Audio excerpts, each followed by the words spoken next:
Todos vamos a arrancar de esta forma con el 21º Congreso de Charlas Informáticas organizadas por la Asociación de Informáticos del Uruguay. El día de hoy va a exponer en primera instancia el señor en representación del PMI, Jorge Ducio, quien trabaja en IBM del Uruguay Sociedad Anónima desde 1978. Se ha desempeñado también como gerente de proyectos de tecnología desde 1997, a cargo de las principales cuentas del Estado, tales como Banco Hipotecario del Uruguay, UTE, Banco de Seguro del Estado, Antel, OCE, así como del proyecto tecnológico Itaipú Binacional de Brasil, Paraguay. Sin más antesala, le damos la bienvenida a Jorge Ducio y su conferencia llamada Dirección de Proyectos en Verde, aportes del PMI. Bueno, buenos días. Buenos días. El objetivo de la charla es mostrar cómo las disciplinas y las mejores prácticas del Instituto de Financiamiento de Proyectos, el PMI, colaboran con la ejecución de proyectos verdes ambientalmente sostenibles.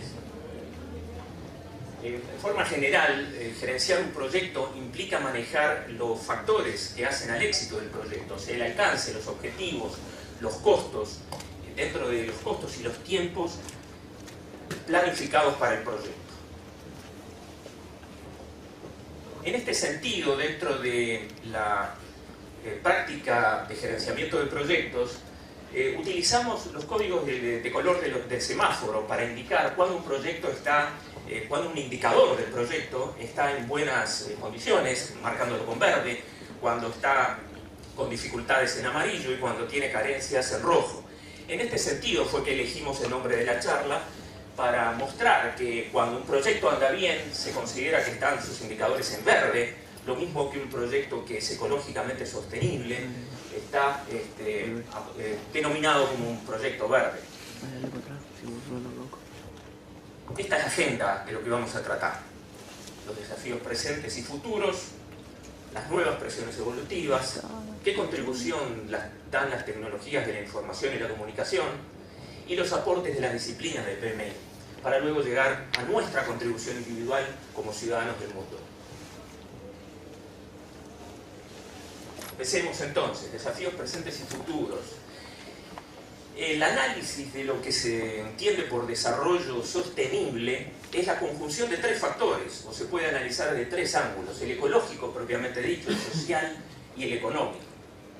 Atendiendo los problemas sociales, es que importa para equilibrar también los factores ecológicos, ya que cuando la pobreza se arraiga, se producen catástrofes de distintos tipos, incluidas las ecológicas. Esta conjunción de factores entonces sociales, económicos y ecológicos es lo que apunta a la sostenibilidad de los proyectos y del ambiente. La Comisión Mundial del Medio Ambiente define de esta manera cuál es el objetivo de un desarrollo sostenible: satisfacer las necesidades de las generaciones presentes sin comprometer las posibilidades de las generaciones futuras para atender sus propias necesidades. Veamos el crecimiento de la población como un factor principal que está ejerciendo presión sobre los recursos del medio ambiente. Hasta 1800 la humanidad no había llegado a 1.000 millones de personas. En 150 años se duplicó esa cantidad y en los próximos 50 años llegamos a 6.000 millones. Ya estamos en 7.000 millones y las cifras siguen creciendo. Se espera para el 2050 9.000 y para el 2100 10.000 millones.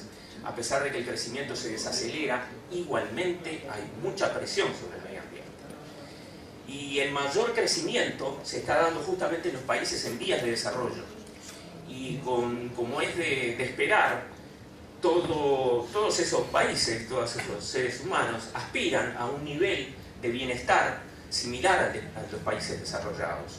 Y eso va a poner mucha presión sobre los recursos naturales y el medio ambiente. Para dar una idea, si el resto de las naciones llegan al mismo nivel de bienestar que tienen los norteamericanos hoy en día, se necesitarían entre 5 y 6 planetas para sustentar ese bienestar. Y si lo comparamos con el promedio en Francia, necesitaríamos cerca de 3 planetas para que toda la humanidad tuviera el mismo nivel de bienestar. 3 factores son los que se distinguen como los más relevantes en el desarrollo sustentable del medio ambiente y están estrechamente interligados. Estos son el agua, la energía y la producción de dióxido de carbono o gas carbónico, el gas que tenemos en las bebidas refrescantes, y están interligados de esta manera. Para producir energía se necesita agua y la energía a su vez es la que maneja el agua y la distribuye. A su vez la energía, tal cual la concebimos hoy, energía fósil, está estrechamente ligada a la producción del gas carbónico, el CO2. Y este gas es uno de los 6 gases de efecto invernadero que está presionando sobre el cambio climático y por lo tanto sobre el ciclo del agua. Vamos a analizar estos 3 factores en forma somera. El agua, por supuesto, es fuente de vida y también fuente de salud. Y actualmente la ONU estima que hay 1.200 millones de personas, una de cada 5, que sufren escasez física de agua. No tiene agua, o tiene mucho menos de lo necesario. Hay otros 500 millones que ya están llegando a ese nivel. Y se estima que hay 1.600 millones que sufren escasez económica del agua. O sea, el agua está, pero no tienen infraestructura para extraerla y para distribuirla. Son 3.300 millones, casi la mitad de la población del mundo que tiene este problema hoy.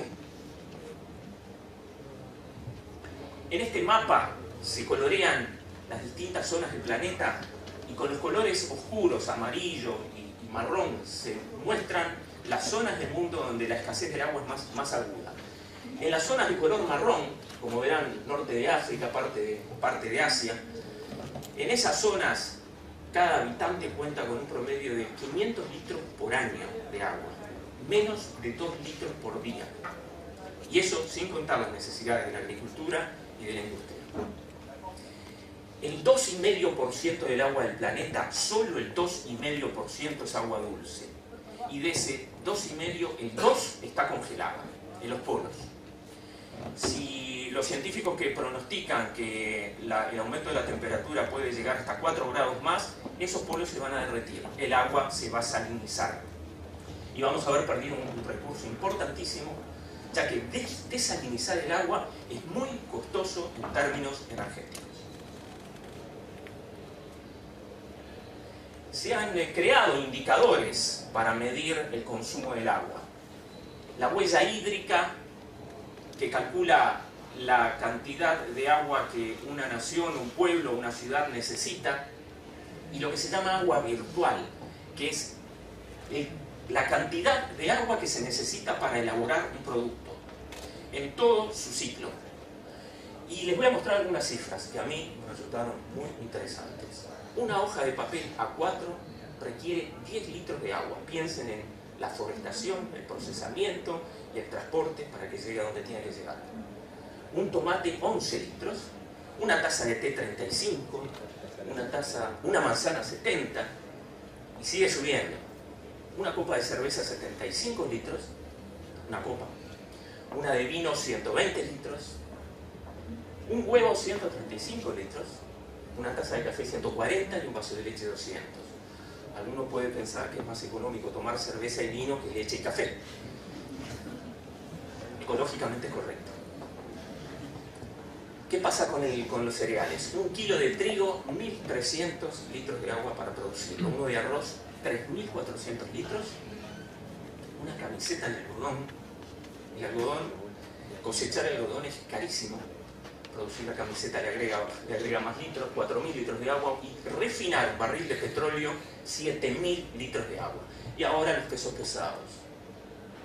Un par de zapatos de cuero, 8.000, implica la crianza del animal, la alimentación, etc. Un vaquero, 10.000, y un kilo de carne, 16.000 litros de agua. Y un automóvil, 148.000 litros de agua, en todo su proceso de fabricación. Fíjense por qué razón la ONU Agua promueve el consumo de alimentos que requieran menos intensidad de elaboración con agua. Es mucho más económico alimentarnos con cereales, un punto para los vegetarianos, que alimentarnos con carne. El resto de las carnes oscila, inclusive estos valores cambian de país en país o de zona en zona. Quiere decir que la eficiencia de la producción, por ejemplo, de la carne, varía de país a país de acuerdo a las técnicas de su elaboración. Damos el otro factor, el agua fue el primero, la energía, el petróleo y el gas en particular. Estamos en problemas. No ahora, pero dentro de poco. Ya se pasó, esta gráfica pretende mostrar que alrededor del 2010 se llegó al pico de producción de petróleo. O sea, a partir de ahí las reservas comenzaron a declinar. Y declinar fuertemente. O sea, ya nos consumimos aproximadamente el 50% del petróleo barato, fácil de extraer. El que se supone que queda, es mucho más caro de extraer, está en las plataformas marinas a gran profundidad, en los polos, se supone que también hay, pero las mejores estimaciones dan como para que el petróleo dure unos 100 años más o poco más. Y va a ser muy caro. A partir del 2050 va a ser poco y caro. Y es bastante probable que para el 2100 o se haya extinguido si se sigue usando este ritmo, o se haya prohibido su uso como combustible y se utilice para los 3.000 productos derivados del petróleo que son imposibles de obtener de otra manera. Por ejemplo, toda la industria del plástico. Incluye la computación y las tecnologías. Sin embargo, todavía, dentro de 20 años, el petróleo, actualmente el petróleo, las energías fósiles están alrededor del 80%, son responsables por el 80% de la producción de la energía. 80%. Y para el 2050 el petróleo y el gas todavía van a ser el 50%. Dentro de 2030, dentro de 20 años. Quiere decir que se está avanzando muy lentamente. Decíamos 85 millones de barriles por día. No podía abarcar esta cifra para hacerme una idea de lo que era. Hice la cuenta y con un día de estos 85 millones de barriles por día, nuestro país podría vivir casi 7 años abastecido de combustible. Otra forma de medirlo, si nos paramos en Salto Grande a mirar el flujo del agua que pasa por la represa en una situación normal, estaríamos tomando mate 45 minutos mirando pasar petróleo. Esos son 85 millones de barriles por día. Y las energías alternativas podrán ayudar a solucionar este problema de crisis energética a mediano plazo. Sí, pero no lo suficiente. ¿Por qué? Porque básicamente el biodiesel y la biomasa es materia orgánica y eso requiere siembra, cultivo, riego, transporte, cosecha. Estamos dependiendo todavía fuertemente de la energía. Lo mismo los paneles solares y turbinas eólicas. Depende su construcción, los paneles solares específicamente del petróleo y las turbinas eólicas de la energía más barata que existe actualmente y que es la mayoritaria en el mundo, que es la energía fósil. Solo para tener una idea, si decidiéramos, bueno, el transporte es uno de los grandes consumidores de energía. No recuerdo la cifra, era algo así como de la energía, era el 40-50% de la energía se iba en transporte. Si decidiéramos cambiar los 700 millones de vehículos que existen en el mundo por autos híbridos, que son mucho más eficientes, aunque siguen consumiendo petróleo, pero mucho más eficientes, eléctricos y a petróleo, si los quisiéramos reconvertir, llevaría 65 barriles construir cada auto. Por 700 millones se nos irían el 5% de todas las reservas que quedan o que se estiman que quedan. Posible, pero no sé si deseamos. ¿Qué alternativas van quedando? Aunque no nos gusten, aunque le tengamos miedo, con todas las implicancias de la contaminación por accidentes, los residuos que quedan del proceso, de la proliferación de armas nucleares, la energía nuclear parece inevitable, por lo menos como energía de transición hacia otras energías más limpias. Tiene una ventaja, no produce contaminación por CO2, o es mínima. En ese sentido es limpia. ¿Cuál es la solución? Pasado el mediano plazo, próximos 50 años. Es fusión nuclear, que implica generar el mismo proceso que ocurre en el Sol dentro de un reactor. Plasma de hidrógeno gaseoso a 100 millones de grados, imposible de contener con otra cosa, con ningún material existente en la Tierra, excepto con electromagnetismo. Y en eso se está trabajando hace más de 20 años. El proyecto tiene 50, pero hace 20 años se comenzó a construir en Francia un proyecto llamado ITER, lo pueden encontrar en internet, que es un conjunto de unos 7 u 8 países más la Unión Europea que están poniendo fondos para solucionar la complejidad de los problemas tecnológicos de contener plasma de hidrógeno a 100 millones de grados. Estiman que en el 2022 va a estar el primer prototipo operativo con el cual van a poder empezar a valorar y a permitir la construcción de modelos operacionales en todo el mundo. Tiene, la representación de arriba es visto por dentro el toroide cuyo campo electromagnético va a contener el plasma, y abajo un esquema del plasma circulando allí. Tiene un inconveniente, que es centralizada. ¿Centralizada por qué? Está costando 10.000 millones de dólares construir esto. Es el tercer proyecto más caro del mundo, después de la Estación Espacial Internacional y después del proyecto Manhattan, que construyó la bomba atómica. 10.000 millones de euros, de dólares, un poquito más. Va a ser centralizada, no va a haber muchas de estas en el mundo. Vamos a depender de los países que suministren esta energía. Tercer factor, decíamos el agua, decíamos la energía, y ahora vamos a los gases de invernadero, que son 6 los principales, y el CO2, el dióxido de carbono, anhídrido carbónico, gas carbónico, es un tema de controversia. Controversia desde que Al Gore sacó su película Una verdad inconveniente, aumentó la confrontación o la discusión científica sobre si realmente el CO2 es causa del cambio climático. Algunos científicos, y lo pueden también buscar en internet, argumentan contra esto poniendo su reputación por delante de que lo que Al Gore mostró en su película tiene errores gruesos, y lo asocian más con cosas como, por ejemplo, el ciclo de las manchas solares, la radiación solar influyendo sobre la nubosidad de la atmósfera, y por lo tanto la baja o suba de la temperatura podría tratarse de un ciclo natural. Pero lo cierto es que lo más sensato es cuidar igual la contribución que hace el CO2 al cambio climático. Es un tema además que tomó carácter ya político y económico, y entonces se hace difícil de conciliar. La ciencia siempre llega al punto de conciliación. La ciencia llega a concretar una conciliación. En cambio la política no. Se complica mucho cuando entra en este juego. Bueno, por supuesto, la quema de combustibles fósiles es lo que produce CO2, incluyendo incendios forestales, quema de leña, carbón, etc. Las plantas y el fitoplancton son las que fijan, extraen el dióxido de carbono y mediante la fotosíntesis lo asimilan. Es importante entonces la deforestación o el fitoplancton, que justamente está siendo afectado por el exceso de dióxido de carbono que acidifica los océanos.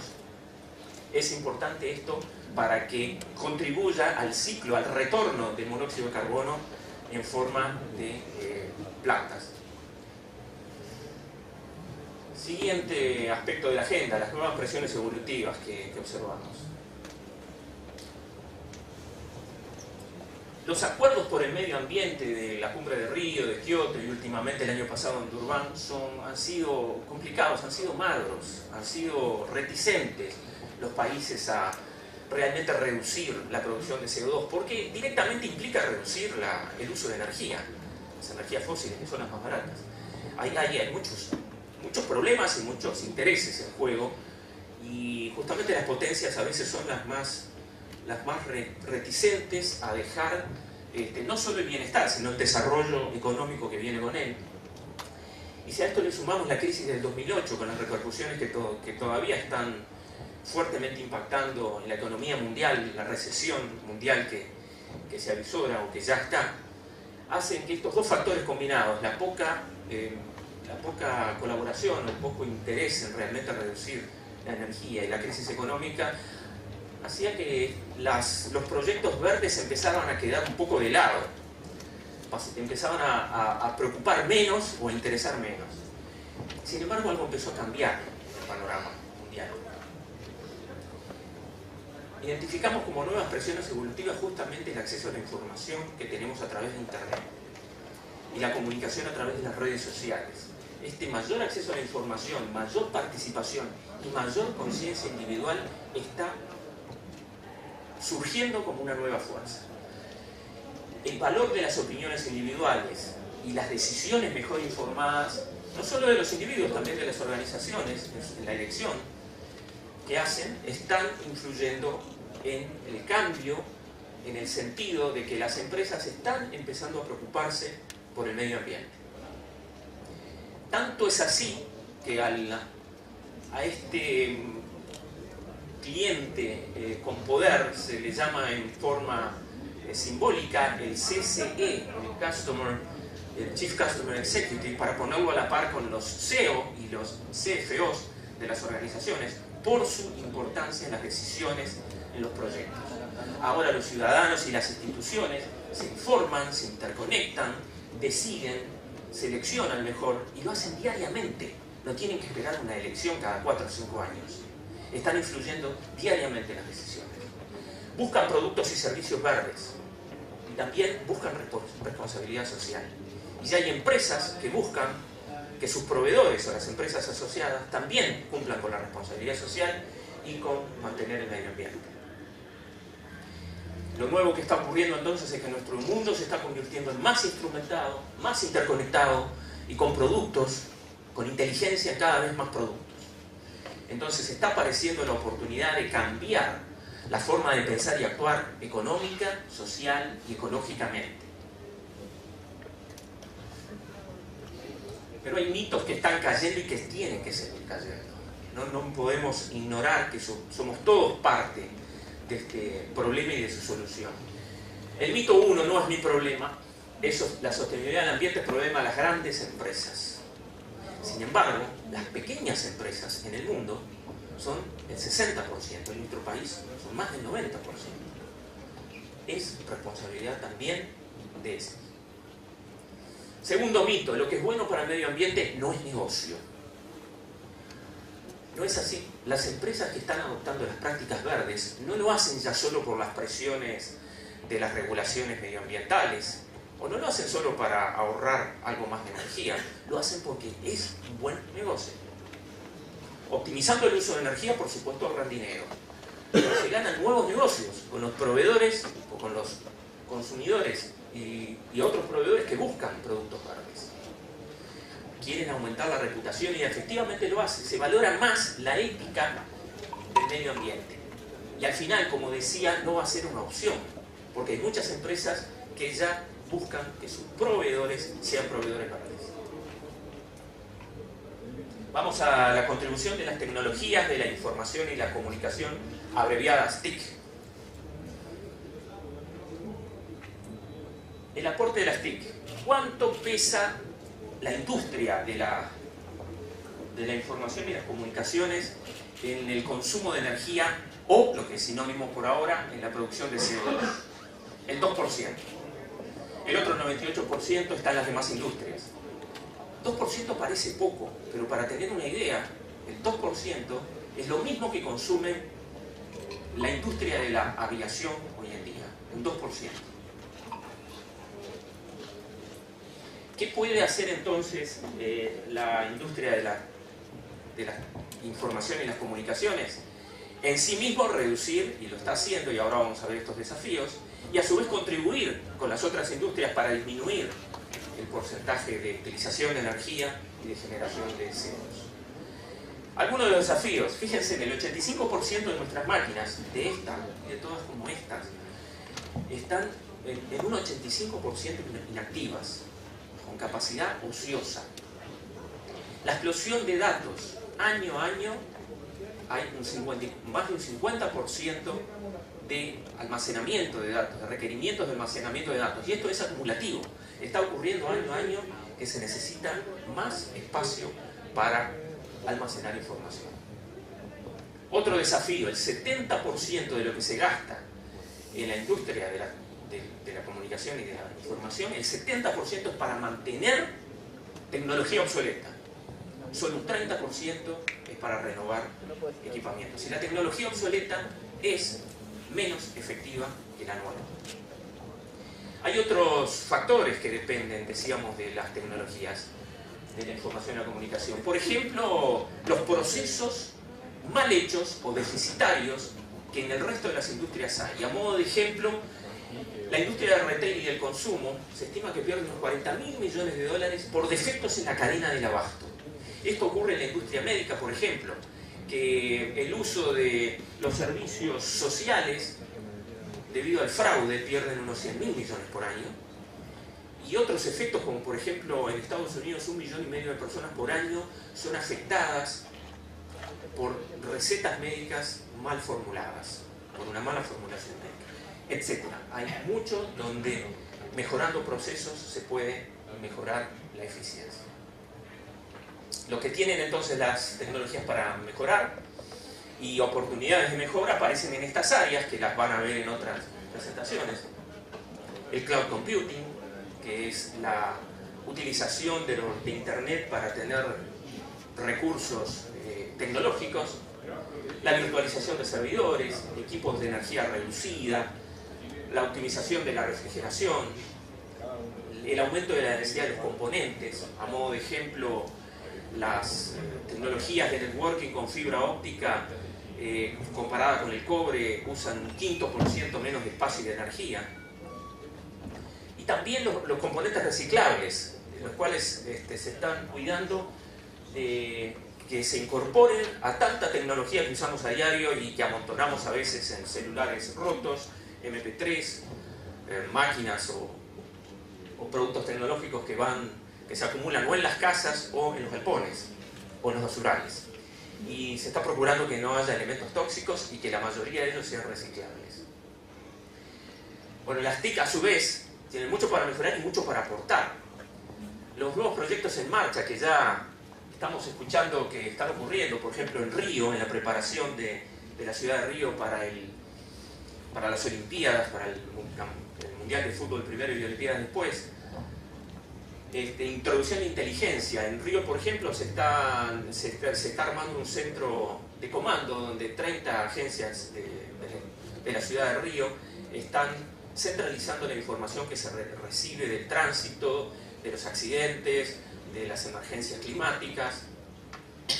A esto se le llama ciudades inteligentes, edificios inteligentes, iluminación y distribución de energía en forma inteligente, control y regulación de tránsito, vigilancia y seguridad, controles ambientales, comercio electrónico, gobierno electrónico. Hay muchas áreas donde las tecnologías están colaborando. La incorporación de inteligencia en los productos en particular. Y para esto vamos a ver un video de 3 minutos que nos va a dar una idea de hacia dónde vamos o hacia dónde se aspira a ir con la tecnología y la intercomunicación entre objetos inteligentes.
Bien.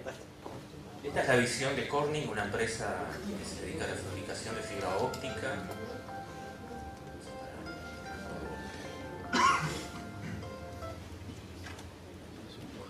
Que bueno, podemos pensar que es optimista y también podríamos dudar si es muy ecológico, pero todo va a depender de con qué se resuelve el problema de la energía. En particular, todo lo que son cristales orgánicos dependen 100% de petróleo, ¿verdad? Bueno, vamos a ver ahora el aporte de las disciplinas del Instituto de Gerenciamiento de Proyectos, el PMI.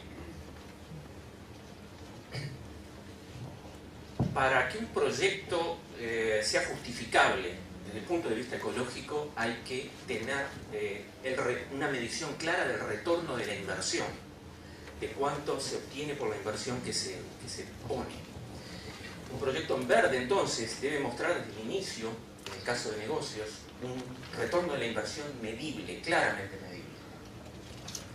Y para esto hay que apuntar más bien a largo plazo con estos proyectos.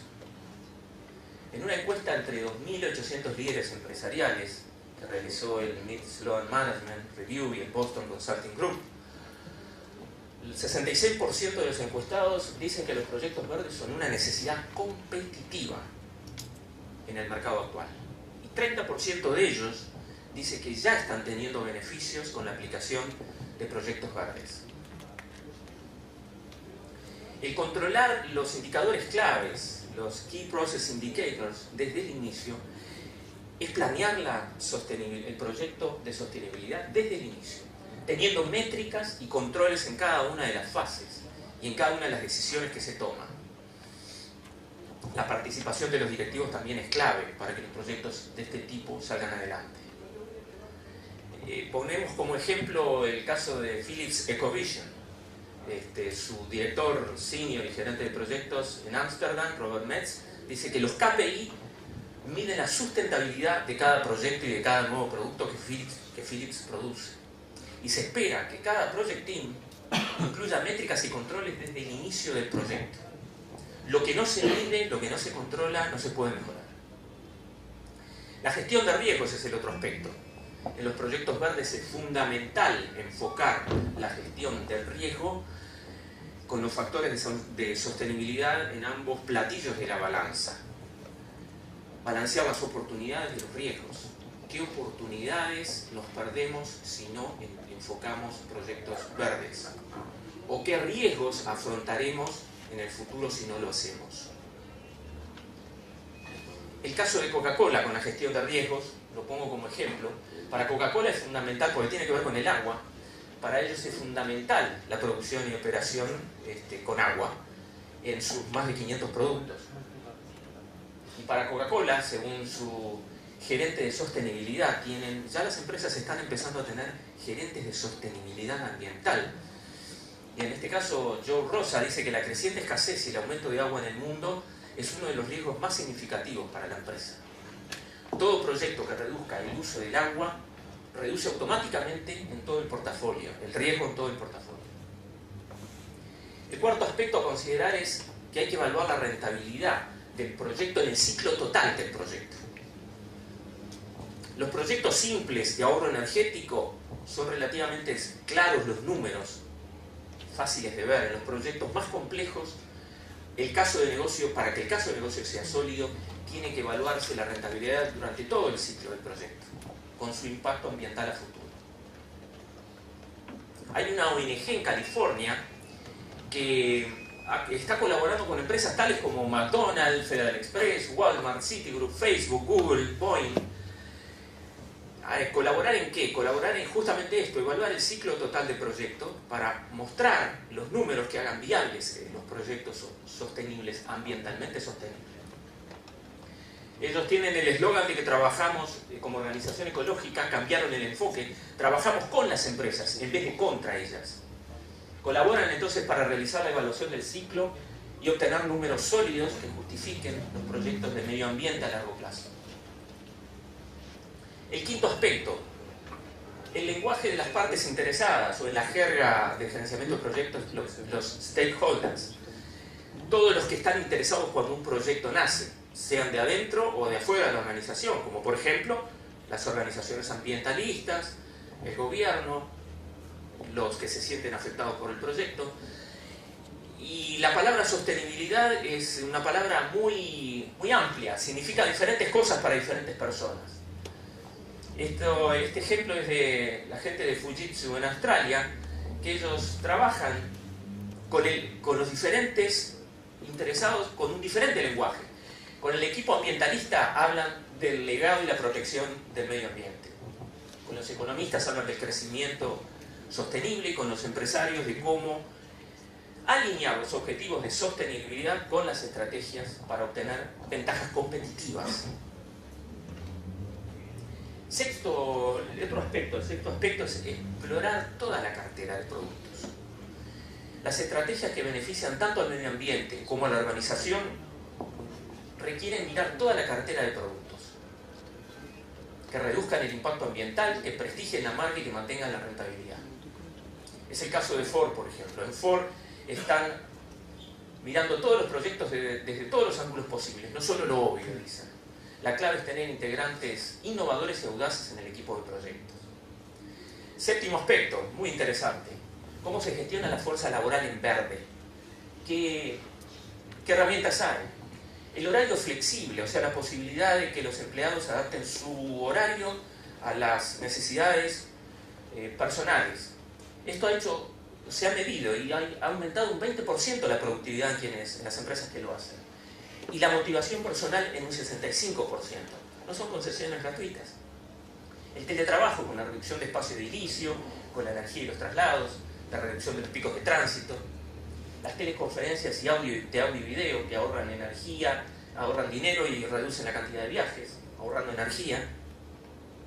Pongo el ejemplo de IBM donde trabajo. La práctica del horario flexible, el trabajo llamado mobile o móvil y el trabajo remoto es una práctica extendida en los casi 400.000 empleados en todo el mundo, donde se permite el balance entre la vida personal y la laboral, donde hay un pool de escritorios llamados móviles, mobile, donde los empleados que no tienen escritorio fijo, ya sea locales o visitantes de extranjeros, pueden usar las facilidades, reduciendo la cantidad de escritorios fijos por persona.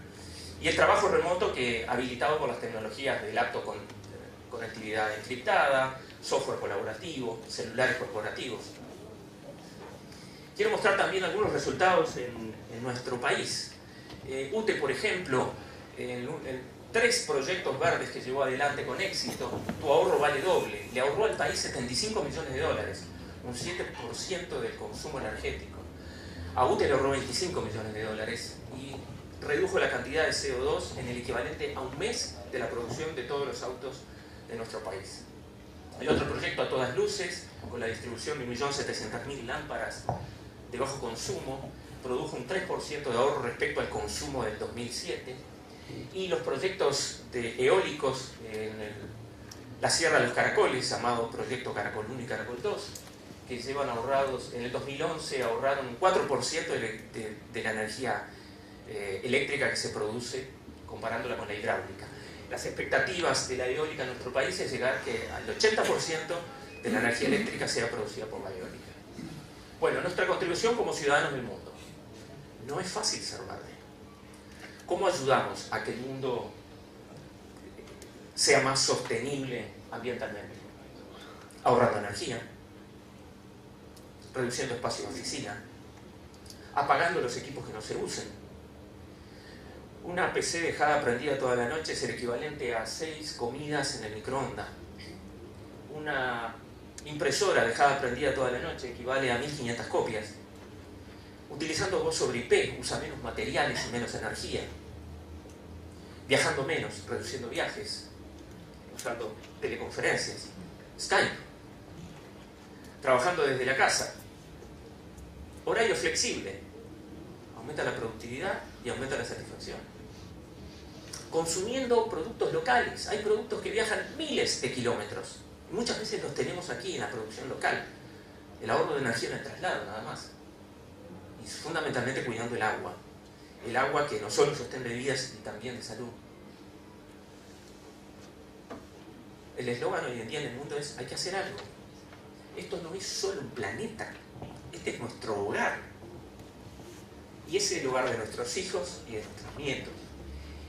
El cuidar de este hogar, para mí, no es tanto una cuestión de tecnología y de economía. Pasa por la sensibilidad humana y la sensatez. Y estas cosas se cultivan. Y el cultivo de estas cosas tiene que ver con la educación, pero no la educación común. Una educación que cree conciencia en el ser humano, cree sensatez para utilizar menos recursos y poder ser feliz utilizando menos recursos. No una educación para que promueva primaveras revolucionarias, sino primaveras evolucionarias. Quiero terminar entonces con la frase citada hoy de la Comisión Mundial del Medio Ambiente. Satisfacer las necesidades de las generaciones presentes sin comprometer las posibilidades de las generaciones futuras para atender sus propias necesidades. Y también con el pensamiento de un pensador americano. Lograr que las generaciones futuras sean más felices que la nuestra será el premio más grande a que pueda aspirarse. No habrá valor comparable al cumplimiento de esta gran misión que consiste en preparar para la humanidad futura un mundo mejor. Eso es todo. Sesión de preguntas, si puedo contestar. Y también anunciarles que el PMI en noviembre, el 5 de noviembre, tiene su 8º tour del Cono Sur con presencia de participantes de todo el mundo. El 5 de noviembre, entonces, están invitados a participar. Si hay preguntas, con mucho gusto. Bueno, si no hay preguntas, le damos un fuerte aplauso a Jorge Ducio.